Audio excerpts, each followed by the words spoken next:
Hi everyone, Radhe Radhe. कैसे हैं आप लोग? तो आई होप आप लोग बहुत अच्छे होंगे और अपनी रनिंग की प्रिपरेशन भी बहुत अच्छे से कर रहे होंगे।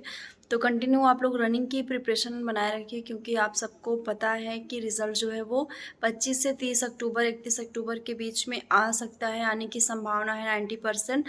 तो इसलिए अपनी मेहनत को आप लोग बढ़ा दीजिए और स्पीड अपनी मेंटेन कर लीजिए। मेरे ख्याल से अब बहुत सारे ऐसे लोग होंगे जिनकी रनिंग जो है वो अब अच्छी हो रही होगी। अब उनको केवल यही प्रॉब्लम हो रही होगी कि मैं अपनी स्पीड को, मतलब मैं अपने टाइम को कैसे कम करूं। तो टाइम आपका मैनेज हो जाएगा, कोई बात नहीं है। अगर जैसे 14 मिनट कुछ सेकंड आ रहे हैं तो कोई मतलब ये नहीं बात कि बहुत ज़्यादा आ रहा है आपका टाइम। टाइम सही है आपका। वहाँ ग्राउंड में जब आप रनिंग करने जाएंगे तो आप एक मोटिवेशन के साथ रनिंग करेंगे, आपकी बॉडी में एक अलग सी ऊर्जा रहेगी, तो आप लोग अच्छे से रनिंग वहाँ पे कर लेंगे, उसमें कोई बात नहीं है। और जिनका बहुत ज़्यादा समय आ रहा है 20 मिनट 22 मिनट गर्ल्स में, तो वो लोग अपनी रनिंग को थोड़ा अच्छा कर लें। पैर की एक्सरसाइज जो है वो स्टार्ट कर दें, वो ज़्यादा इंपॉर्टेंट है पैर की एक्सरसाइज। क्योंकि जितना पैर की एक्सरसाइज आप लोग करते रहेंगे, स्पीड आपकी उतनी ज़्यादा अच्छी बनती चली जाएगी। तो पैर की एक्सरसाइज भी आप लोग स्टार्ट कर दीजिए। साथ ही साथ डाइट भी आप लोग बहुत ज़्यादा अच्छी रखिए। डाइट में आप लोग चुकंदर और जूस, नारियल पानी वगैरह शामिल कर लीजिए, या फिर जो भी मतलब खाने में आप लोग शामिल कर सकते हैं जो आपको लगे कि हाँ ये आपको स्टैमिना देगी, आपको एनर्जी देगी। और मेरे ख्याल से अब भूख भी सबको बहुत ज़्यादा लगती होगी, तो खाने को भी आप अच्छे से खाइए। जैसे पहले खाते थे उससे ज़्यादा खाना खाइए, उसका दुगना मतलब डाइट लीजिए आप लोग।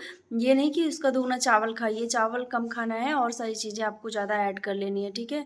तो यही सारी चीज़ें, और साथ ही साथ आने वाले एग्ज़ाम की प्रिपरेशन भी बहुत ज़्यादा ज़रूरी है। जैसे कि आरपीएफ एसआई, आरपीएफ कांस्टेबल का एग्ज़ाम जो है वो लगा हुआ है आपका। बहुत जल्दी ये एग्ज़ाम हो जाएंगे आपके, और इसके लिए भी आपको प्रिपरेशन करनी है, ठीक है। क्योंकि मान लीजिए कभी कुछ जैसे जिनका कम नंबर है, बहुत ज़्यादा कम नंबर है, तो वो लोग सोचेंगे कि मैं कैसे मतलब अब आगे की तैयारी के लिए वो थोड़ा डिमोटिवेट हो गए होंगे, या फिर वो ये भी सोच रहे होंगे कि मैं फिजिकल की प्रिपरेशन करूं कि नहीं करूं। तो तमाम चीज़ें उनके दिमाग में होंगी। तो देखिए अभी आपको अपनी तैयारी पे बहुत ज़्यादा ध्यान देना है, चाहे वो फिजिकल की हो या फिर आगे के एग्ज़ाम की, एनटीपीसी वगैरह सारे एग्ज़ाम की। और एक चीज़ ये मैं बता दूं कि ये वीडियो आप सबके लिए बहुत ज़्यादा हेल्पफुल होने वाली है। एकदम सही वीडियो है, किसी प्रकार का कोई भी इसमें झूठ, कोई भी गलत चीज़ नहीं आपको मिलेगी। एकदम पॉजिटिव वीडियो ये रहेगी, अगर आप इसको पॉजिटिव वे में लेंगे तो देखिए जब हम लोग कोई भी एग्ज़ाम देते हैं तो उसमें सबसे मेन पार्ट जो होता है वो जीएस, मैथ और हिंदी, रीजनिंग। मतलब आप हिंदी कभी किसी किसी उसमें नहीं आती है, जैसे आरपीएफ में आपको हिंदी देखने को नहीं मिलेगी, तो उसमें जीएस, मैथ और रीजनिंग का बोलबाला रहेगा, ठीक है। और सबसे जैसे मैथ का तो दिया रहता है कि ये चैप्टर आएंगे, तो मैथ बहुत सारे बच्चे तैयार कर लेते हैं। रीजनिंग भी चैप्टर वाइज दी रहती है, तैयार कर लेते हैं। बट जीएस में बहुत ज़्यादा माथापच्ची होती है कि जीएस के लिए हम क्या पढ़ें, क्या ऐसी चीज़ हम पढ़ें जिस जो हमारे हम मतलब एकदम हम प्रिपेयर हो जाएं जीएस के लिए, कि हमको बस अब हमारी पकड़ जो है वो जीएस में बन गई है। तो मैं जो आपको बताऊंगी ये बहुत ज़्यादा रियल है, एकदम सही जानकारी है, एकदम अगर आप लोग इसको फॉलो करेंगे तो 101% मैं कहूँगी गारंटी के साथ आपको बहुत अच्छा रिस्पांस मिलेगा आपके एग्ज़ाम में जीएस को लेके, ठीक है। क्योंकि जीएस पढ़ने से बचना जो है वो खतरे से खाली नहीं है। जैसे कि यूपी पुलिस में आप लोगों ने देखा होगा, जिनकी मैथ अच्छी थी, रीजनिंग अच्छी थी, हिंदी अच्छी थी, उन्होंने जीएस को थोड़ा सा दरकिनार कर दिया। तो ये सारी चीज़ें हमको एग्ज़ाम में देखने को मिल गई कि हमारे लिए कितनी ज़्यादा हार्मफुल रही हैं, कितनी ज़्यादा हमको हमारा नंबर डाउन कर दिया है। मतलब तमाम दिक्कतें हम लोग को हुई है। तो सारे सब्जेक्ट को, सारे चैप्टर्स को एकदम सीरियसली लेके पढ़ना है। और जीएस की प्रिपरेशन कैसे करें, ये मोस्ट इम्पॉर्टेंट बात है। मतलब आज की इस वीडियो में मैं आपको बताऊंगी कि कैसे आप बहुत अच्छी प्रिपरेशन कर सकते हैं। मैं अपनी चीज़ें भी बताऊंगी कि मैंने कैसे किया और मुझे बहुत अच्छा रिस्पॉन्स मिला, क्योंकि मैं वही चीज़ शेयर करती हूँ जो मैं कर चुकी हूँ, जो मुझे लगता है कि ये चीज़ अगर आप लोग करेंगे तो 100% आपको आपको रिज़ल्ट देखने को मिलेगा, ठीक है। तो पहली चीज़ मैं आपको बता दूं कि जो हमारा एक माइंडसेट रहता है कि ऑनलाइन क्लासेस पढ़ना, जैसे कि हम लोग ऑनलाइन क्लासेस पढ़ते हैं, वन लाइनर उसमें पढ़ते जाते हैं, टीचर पढ़ाता जाता है और हम लोग पढ़ते जाते हैं। देखिए जीएस अगर आपको तैयार करना है तो आप ऑनलाइन चीज़ों को किनारे कर दीजिए। ऑनलाइन में आप वही टॉपिक सर्च करके पढ़िए जो आपको नहीं समझ में आ रही है, ठीक है।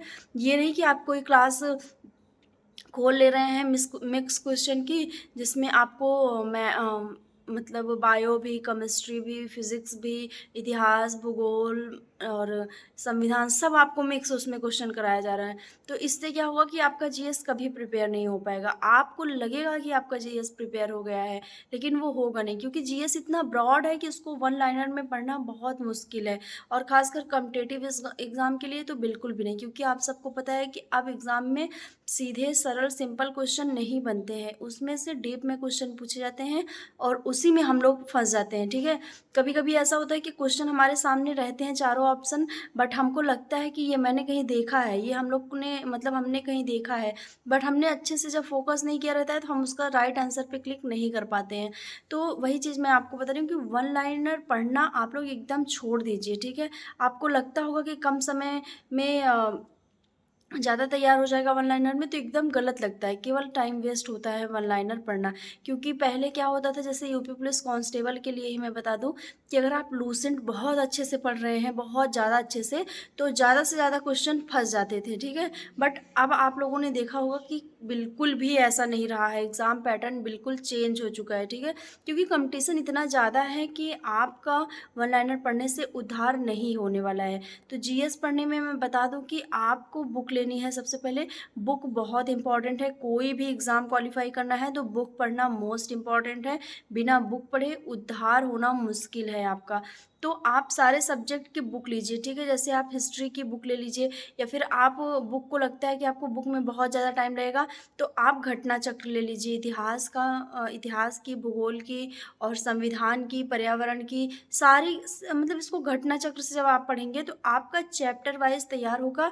आपको उसमें क्वेश्चंस भी देखने को मिलेंगे, कॉन्सेप्ट भी देखने को मिलेंगे और जो प्रीवियस ईयर के क्वेश्चन रहेंगे वो भी उसमें ऐड मिलेंगे, ठीक है।